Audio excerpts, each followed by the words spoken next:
Mm-hmm.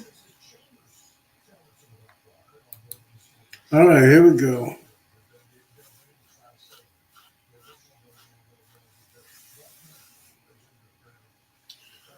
All right. Was going to do this tonight, but so much go on.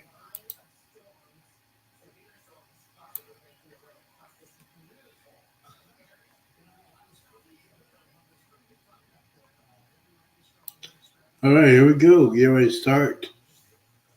How you got, gay? All right, we're getting ready to start the show right after this word.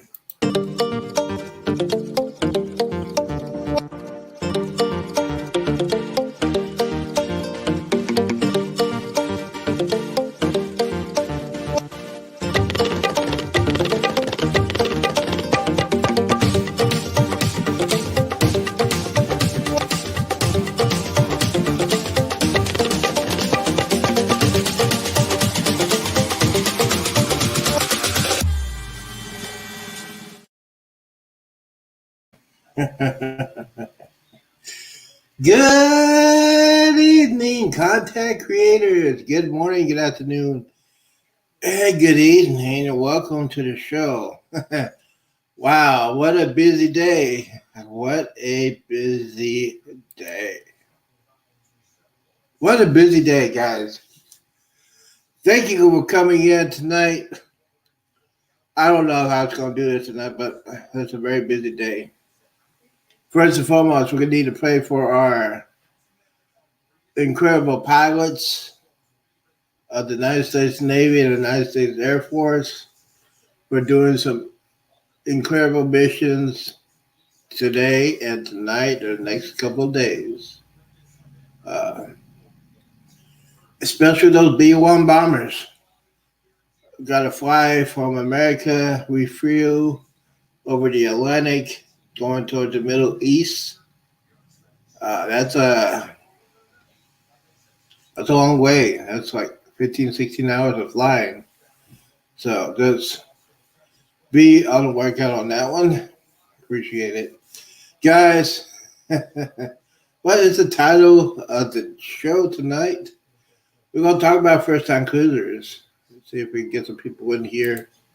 No, the show is up to you guys. I know. It's been a long day. It's been a very long day. I've been very, very busy with all three of my channels. If you missed the live coverage I did today, you can check it out. All three channels, these shows. Let me go ahead. I forgot to do chat. Should I do that now? Yeah, thank you for your support. Yeah. We got the Bud Files here. Thank you for coming in. Always here. Always supported. Now, like I said, hold on. I got to check. Uh, okay, the shipper delivery has been prepared for your item. Your delivery date will be provided by the tracking number.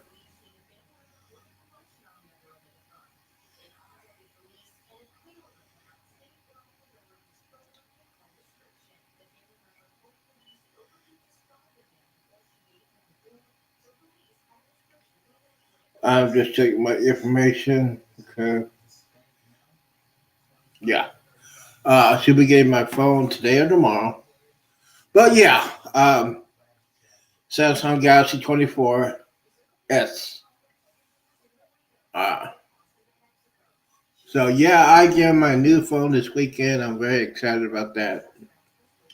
I needed a new phone. But both as you are here, I know a lot of people say, "Hey, what's going on?" I mean, this past 3 days has been very, very busy. Very, very well. We'll put that. The last 6 days has been very, very hectic. And you guys know I don't. I like to talk about the men and women that serve our country. It's very, very important to me. Um, let's see here. Like I said, not gonna be on. Ooh, I got somebody here. Give me a second. I gotta go ahead and do this quickly.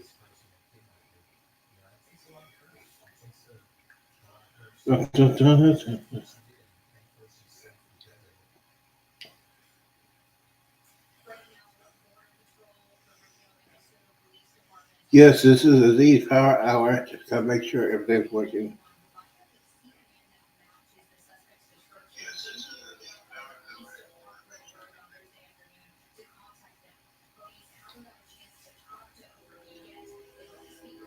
Wait a minute.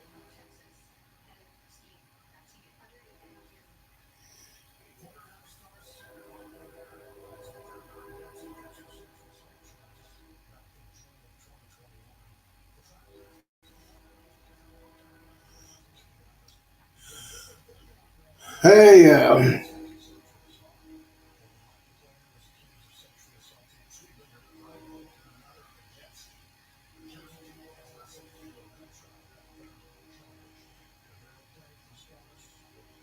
I'm just checking on the stuff. I gotta do that.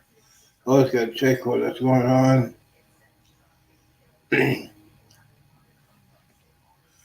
Yes. Sorry about that. I had to. Hey, we got Cruise Light TVs in the house. How you doing? How you guys doing? Um, it's been one of those crazy weeks that something that affects you like uh, men and women that serve our country. It affects me a lot. And when news come and happens to that, I got to talk about it. But yes, we're trying to get back in. We're trying to get back in shape. Yeah, we're trying to get back in shape, back to normal. But it's very, very hard, very, very difficult. Um, but yeah. It's like I need to double checking everything.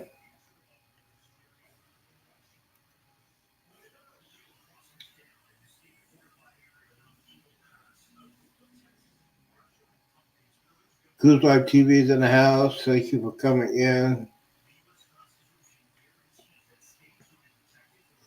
I'm doing okay. Trying to stay out of trouble. It's very hard for me to.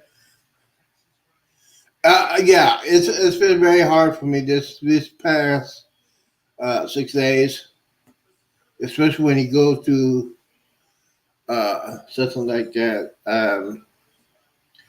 I didn't have that experience of losing somebody at a war, but I had friends of mine who have, and it's very difficult to keep into the subject like that. But yeah, I'm trying my best. Uh,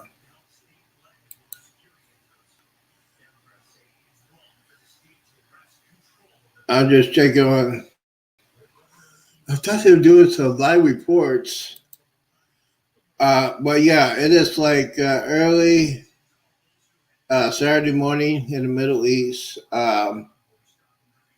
I know I have cousins that are in the Middle East. Uh, Cousins on my dad's side of the family uh, are on the carrier strike group. Uh,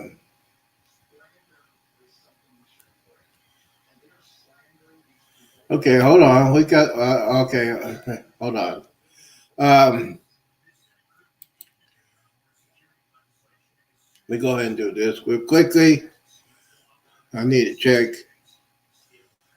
Let's see here. Hold on just 1 second. I'm just gonna check out this news report.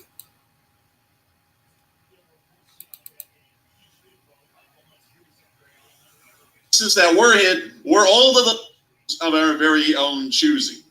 Today we heard that U.S. B-1 Lancers had taken off from the United States of America and had transited all the way across the northern Atlantic, over Europe, and on into the area of Syria and Iraq. We were able to get that news today from Clash Report, amongst many other sources that were able to confirm that B-1 Lancers had traveled all the way into the Middle East. These are the aircraft that are believed to have conducted the strike, and it's something quite rare. There is not a large number of B-1 Lancers in U.S. Air Force service at this moment. They're actually a fairly rare bomber. And the fact that we use these is showing that we are certainly starting to pull out what you could call the U.S. Air Force is flying China to try and deal with the situation that is ongoing in the Middle East. We then heard right after that apparently, according to Critical Threats on Twitter, some 85 Iranian Islamic Revolutionary Guard Corps militia targets had been hit and destroyed by the United States Air Force. Of course, this was then cited to the Institute for the Study of War, once again confirming that this number is in fact true, and the number is pretty damn high. When you really think about it, 85 individual separate targets. And from what we understand, all 85 of these individual targets were stricken, partially destroyed, or completely destroyed in a matter of a half hour.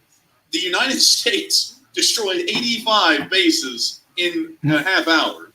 That is going to literally almost 15 minutes, almost half of a half hour has already passed with us just getting to this news. And that means that if the airstrikes had started at the very beginning of when this stream went live, they are almost halfway over by this point, meaning that nearly 42 or 43 of those bases would have been destroyed at this point if the airstrikes had started at the very beginning of the stream. Giving you an idea. It's kind of interesting that instead of choosing precision strikes on these bases, they actually decided to go right in with the B-1s and carpet bomb the hell out of the bases. Like, I would have personally thought that they would have gone in and, done the usual with a fighter jet, targeted certain places. But this time they were just going pretty blatantly all out. Like, no precision this time, which I think is probably warranted. I would have to say it's certainly warranted, and we really got a good look at one of those bombings that happened at the town of Deir ez-Zor, which is in the middle of Syria on the Euphrates River. We got to see here that according to reports, some pretty heavy strikes had occurred. Not only according to reports, it's according to the film that came out of the town as well. We can see U.S. bombs landing into the middle of Deir ez-Zor.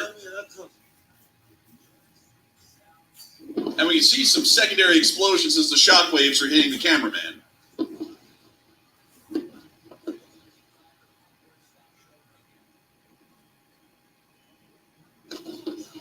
We're continuing to hear the reports of the explosions that happened Give me a at second. this Iranian Revolutionary Guard Corps base. I'm sorry about that. Watch it on YouTube. Give me a second. I got the name. As soon as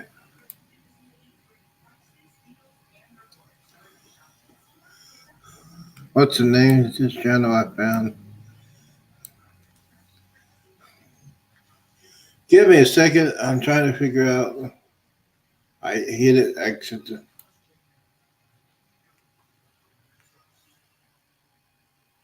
It's called YouTuber. It's called The Enforcer. The Enforcer. He does like military stats.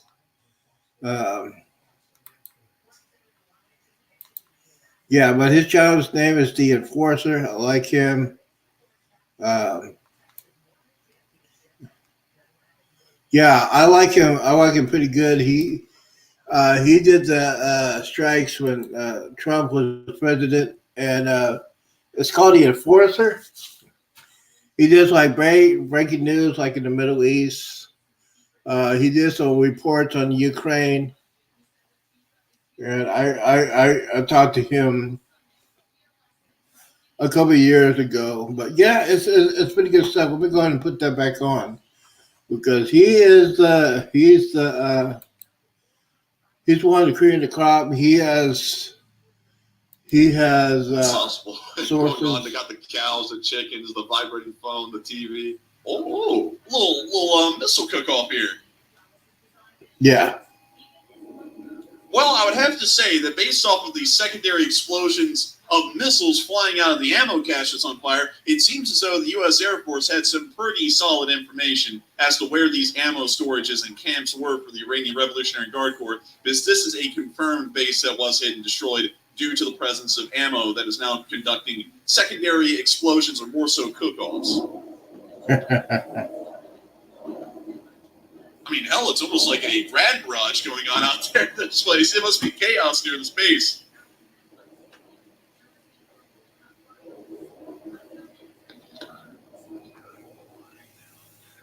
That's got to hurt the IRGC because that's like very expensive munitions that are getting wasted right there. Oh, yeah. Just like crying. And think about it too, man. Not only is it expensive, think about how difficult it was to get into Syria in the first place. Mm-hmm. Oh, very difficult. Yeah, I mean, this is terrible for the IRGC on every single level you could imagine. Here's another clip of the same attack, but from a different angle of the city.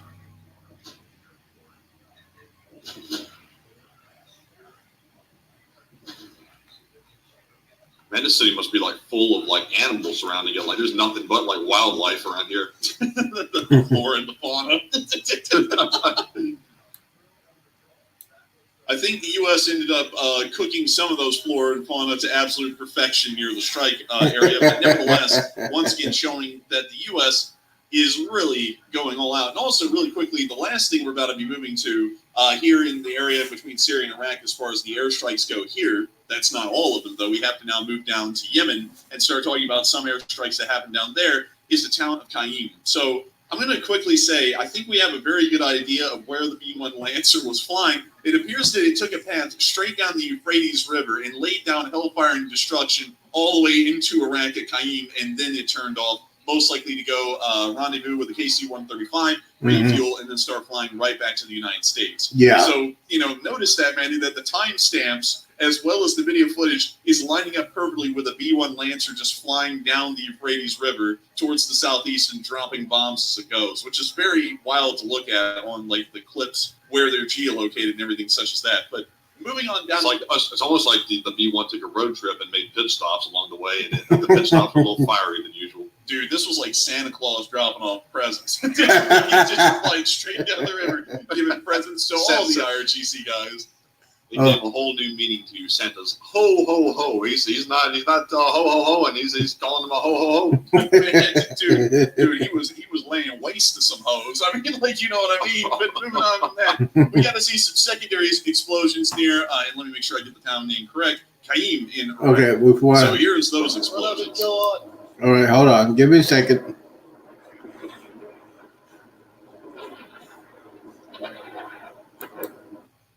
Oh, I forgot to do this. This is prime time. What prime time means, anything, this is PG-18. So kids are under the age of 18 should not be listening or watching this video or watching this show. PG-18. Just got to get it out there. So if you have kids, tell them to go to bed and tell them to go to another room.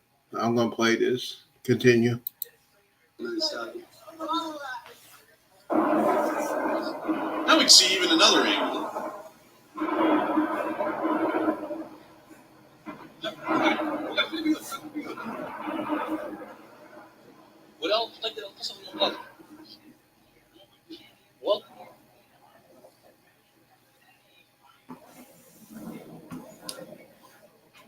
We now see another angle of Qaim and the airstrike that occurred here.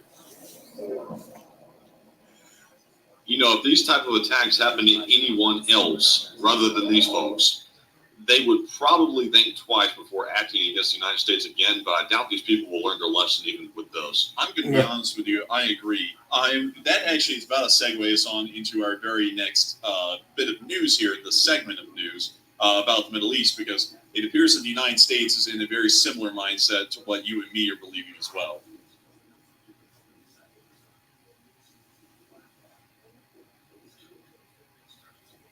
Okay, let me go ahead and do this quickly.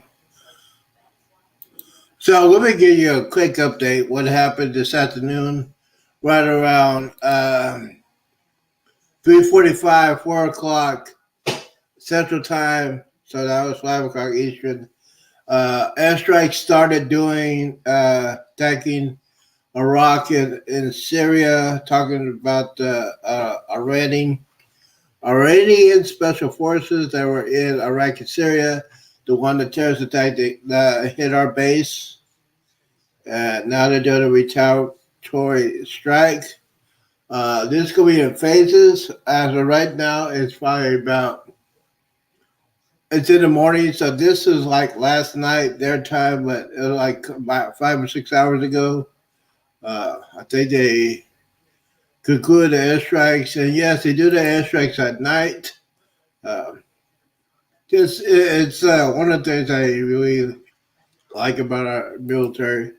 We strike at night, but hold on. Nevertheless, all of them ended up having kind of the same end result with the secondary explosions of these rockets kind of just flying out of the ammo cache and into the sky and then exploding. So pretty interesting to note, because apparently all of the IRGC units have some kind of a large unguided rocket that they have within all of their ammo storages. So that's a very interesting thing to note out of all of these videos. I mean, it's chaos here.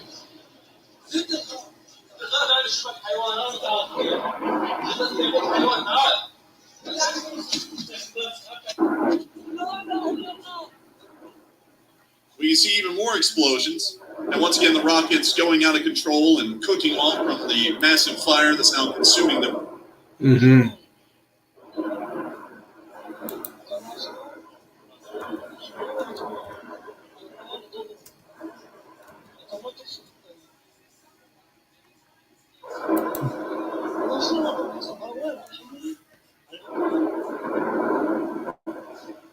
You know what this sounds like, Matthew? It sounds like the faint sounds of ocean waves crashing on the shore. Mm-hmm. Kind of does, just a little bit more deadly. Yeah, it's just a little bit more violent, colorful, and deadly. Mm-hmm. One thing's for certain, these people definitely weren't underpowered whatsoever. They've got a ton of rockets, based on the number that's actually like flying off as cook-offs. Yeah, I would agree. Isn't it a shame that they won't ever be able to use these now? Isn't it a shame? That is a shame. They actually bought very expensive fireworks instead of rockets. Mm-hmm.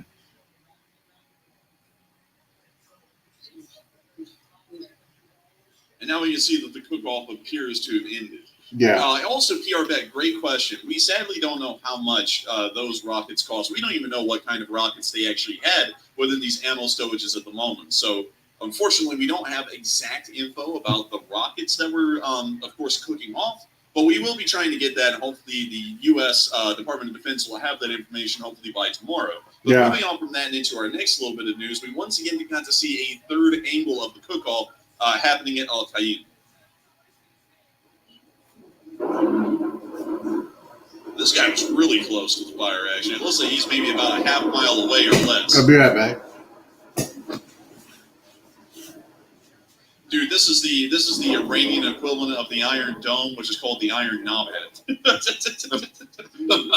with that, it's the end of the clip the end of the series of clips from Al-Qaim. And before we even move on down into the area of Yemen and also talk about the official Iraqi stance about this, which was actually very interesting, along with what Iran's doing, it's very important to follow up these strikes with what the United States has been saying about these strikes and what may be coming in the future. And that brings us over here to Washington, D.C., the capital of our home country, the Enforcer Matt's home country, the United States of America, the main country that was conducting the airstrikes today. But of course, we always have to give a massive shout out to the coalition partners, such as the United Kingdom, which is also step in step with the United States and reacting to the Houthis, the Iranian Revolutionary Guard Corps, and Hamas, all in pretty much the exact same form and fashion as the United States is.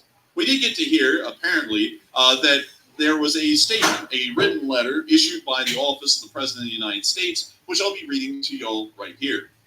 This is a statement from the President of the United States on military operations in the Middle East. This past Sunday, 3 American soldiers were killed in Jordan by a drone launched by militant groups backed by Iran's Islamic Revolutionary Guard Corps. Earlier today, I attended the dignified return of these brave Americans at Dover Air Force Base, and I have spoken with each of their families. This afternoon, in my direction, U.S. military forces struck targets at facilities in Iraq and Syria that the Iranian Revolutionary Guard Corps and affiliated militias used to attack U.S. forces. Our response began today. It will continue at times and places of our choosing.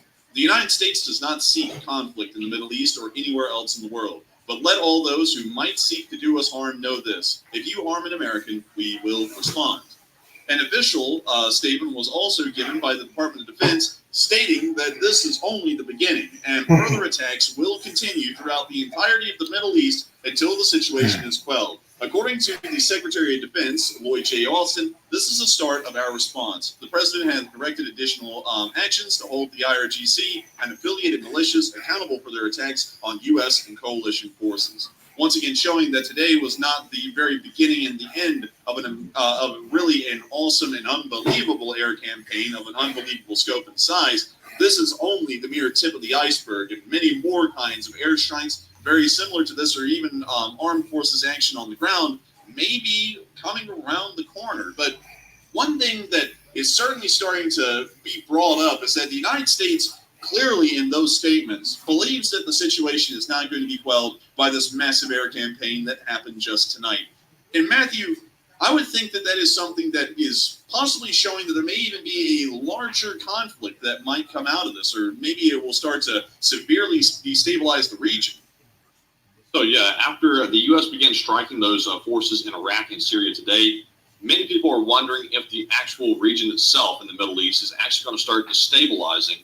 And first off, I've seen people in the comments saying that the region itself has never really been stable at all. And I would tend to agree with that, but we're sort of asking the question here, do you think it's going to destabilize worse than it usually is? That's really the main question. Most people believe that the region will devolve pretty soon. And I would personally have to agree with that myself. I think that this is going to lead to a wider escalation because while the U.S. is attacking Iran forces in Iraq, that could involve Iraq within a conflict between Iran themselves as well, which isn't out of the question. And to me, it's pretty likely. Also, another good portion of you said that the region will remain stable. So it's kind of a bit of a pretty evenly distributed opinion here on this question. So, it's pretty even. But Enforcer, what say you? I would have to say, I think the majority of y'all that said that the region will probably devolve are probably in the right, at least in my opinion. I mean, there is no right answer. We don't really know where this is going to be going from here, whether the Iranians decide it's important to back down, or whether the Iranian Revolutionary Guard Corps, which apparently, according to some U.S. officials, they rumored that the IRGC may actually be slightly rogue at this point and not even following direct orders from the Iranian government. It does appear, though, that I think the region may start to devolve because we have not seen a de-escalation of this ongoing build-up to a conflict so far. It appears that it's continuously escalating at this point, especially since the United States has already in the past, since October 7th, when this all began, with Hamas running across the Gaza border into Israel and killing about 1,500 Israeli citizens in a single day. Since that start, which has pretty much been the start of this whole ordeal, we have seen that this has done nothing but escalate. It has never appeared to de-escalate. Even when U.S. forces conducted massive air campaigns against the Houthis themselves, the Houthis are still firing drones and anti-ship missiles into the southern Red Sea in an attempt to interdict and completely stop commercial trade that is passing through the area of really all types. And so I would say that it probably is going to continue to devolve. And this is really the United States starting to ramp up our response to deal with the currently rapidly devolving situation that we're now looking at.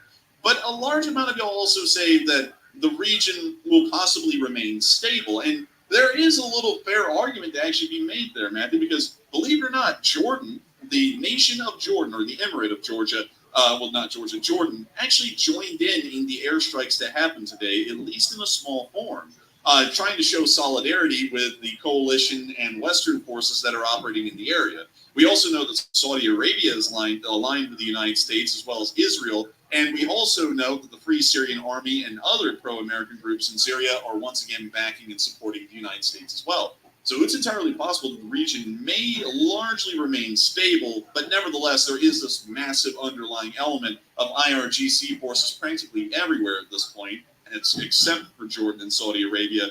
So I would have to still say that while it's a very good point that it may actually remain stable, it also has a really high chance of continuing to devolve.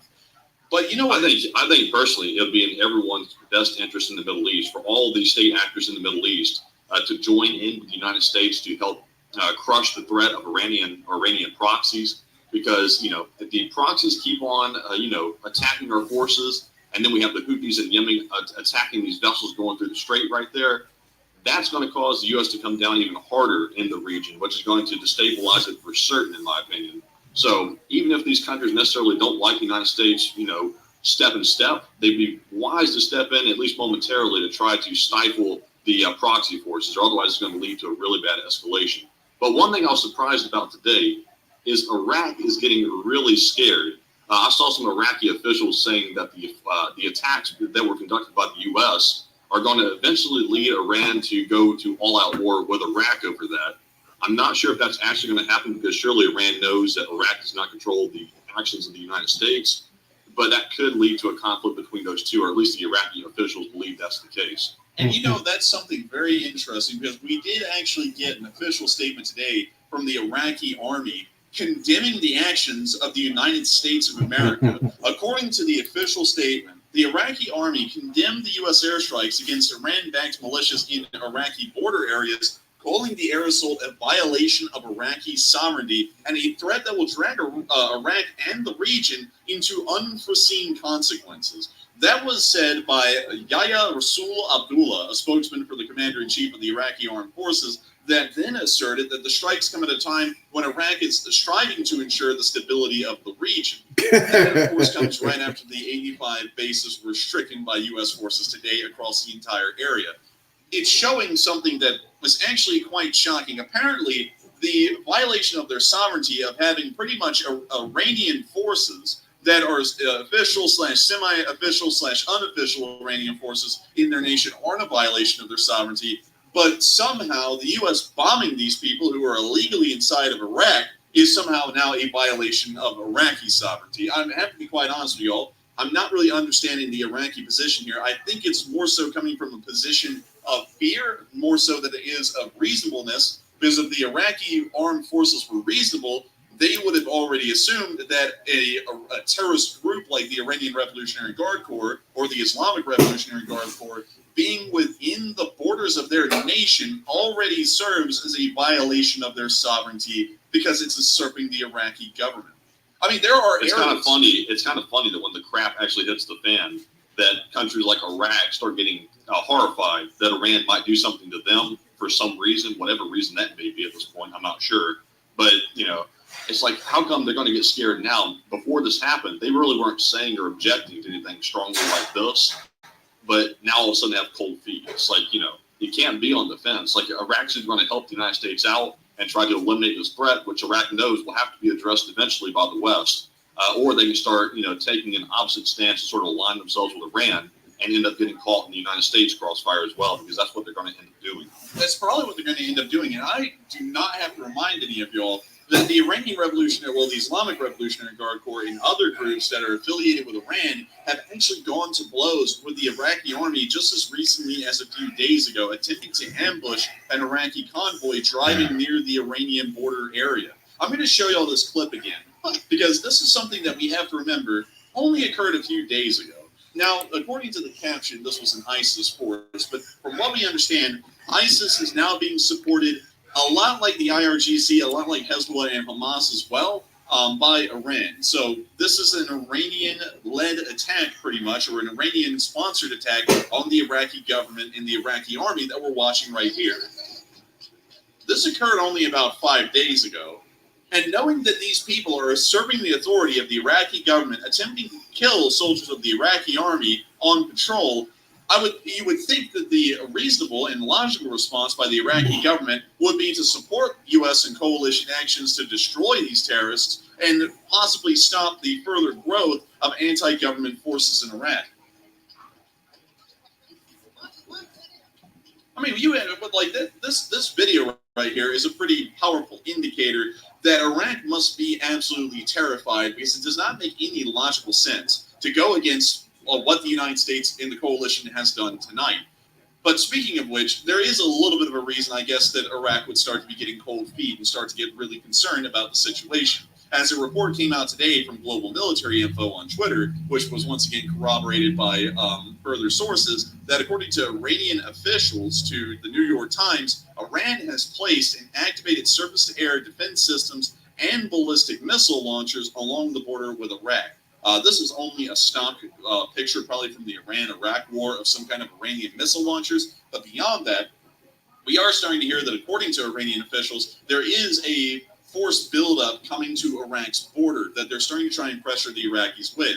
The Iraqi army is not the army that fought under Saddam Hussein in the Iran-Iraq war. And while many people will talk about Saddam Hussein as a terrible dictator who repressed his people and ended up causing a large amount of slaughter and genocide within his country, which he did. During his reign, the way that Iraq was able to conduct such repressions on such an unbelievable scale was through the sheer might and power of their armed forces. When the coalition went up against Iraq in 1991, Iraq had the fourth largest armed forces in the world. And it was by no means a small fry made of conscripts and poor kinds of equipment.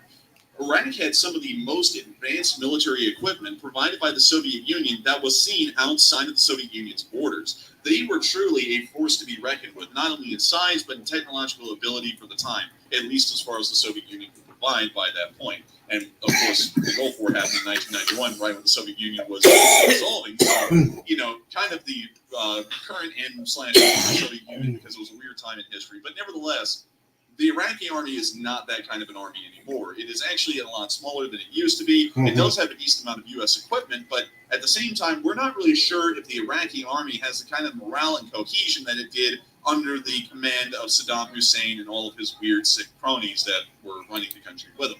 So that may be why the Iraqi government is scared, but you know, the honest truth is have no fear, the coalition is here. If the Iraqis got attacked, I'm pretty sure that coalition forces such as the United States and Britain would race forward to the rescue of Iraq from an illegal invasion by Iran, considering that from what we know at the moment, Iran is not a nuclear power, although that's kind of in question at the moment, and nobody really knows the exact answer.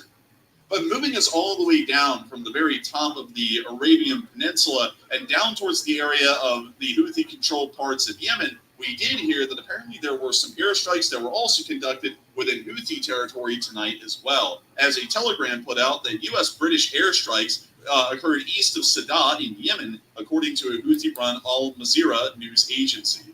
East of Sadat means it's somewhere around this area, and we have seen attacks occurring here before by British, by the Royal Air Force, which used fighter typhoons with paveways to level an entire base in this area. And it appears that a similar base, the same base, is being bombed again by a U.S. or a British airstrike tonight.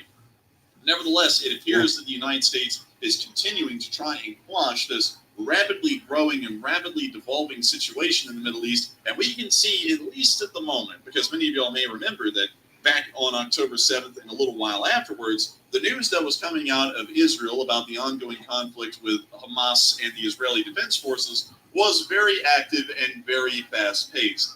Over time, it has actually started to slow down, at least as far as information and video footage that we're getting. But we were able to get a little bit of footage today, once again showing that Israeli forces are continuing to fight against another Iranian-backed group, Hamas, within the southern area of Gaza in the city of Khan Yunis. And here's a clip right here. It's a very short one, but just showing a little bit of the ongoing fighting in Khan Yunis.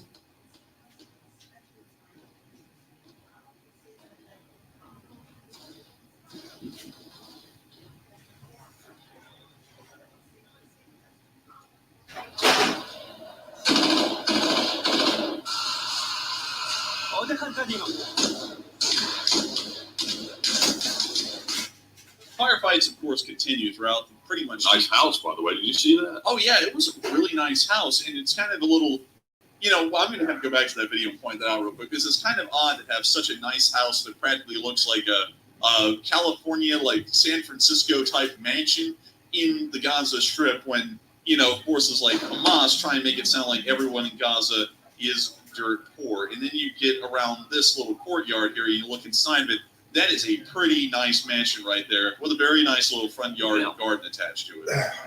That must be like the palace for one of the like Hamas leaders or something. That's like way too nice. I've never seen a house quite like that in this area. You know whoever owned this house called this thing Thug Shaker Central, because this is just too nice of a house right here. But moving on from that little clip, we also got to see that a little later on today, the IDF also found a small weapons cache within the city of Khan Yunis. Of course, weapon caches like these are being found all over, but it is very important to always take a look and remember that really there are supposed to be no weapons within the city of Khan Yunis or the Gaza Strip at all. And it is showing that there is an active terrorist element in Hamas that is operating out of. All right, sorry about that. I had to go on here real quickly. we got that situation. So yeah, we're getting ready to get some rain here. So no, we're not in any watches or warnings, but we'll get some thunder and lightning.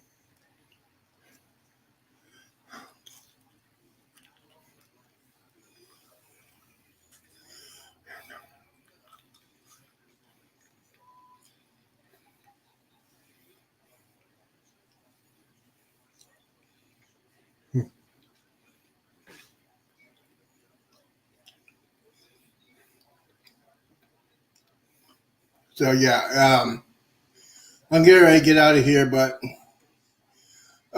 4 o'clock Central Time today, U.S. coalition forces using the B-1 bomber destroyed some terrorist activity in Iraq and Syria. Uh, it's a little bit upper than what they were doing before. More likely they stop now because it's daylight. I think it's, hold on, I'll find out what it is. Let me see it here.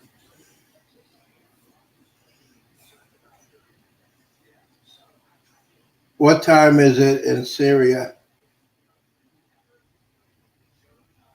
Yeah.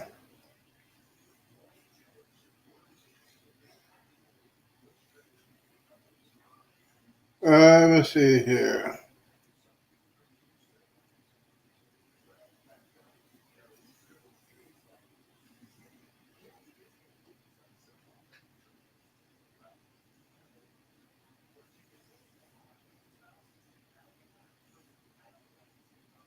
Okay, so yeah, it's 6:47 Saturday morning in the Middle East, and like I always say, U.S. military doesn't like to strike anything during the day that they don't have to. They are night warriors. But I'm getting ready to get out of here because I know tomorrow's going to be a big day. They're going to have news conferences, the White House, Pentagon. They're going to talk about this. So I got to get my rest.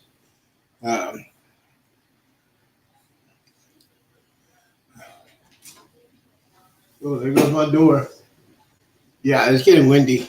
Y'all can see door just open wide open. All right, guys. I want to thank everybody for coming in tonight. Sorry about the breaking news, but things happen. Don't forget tomorrow.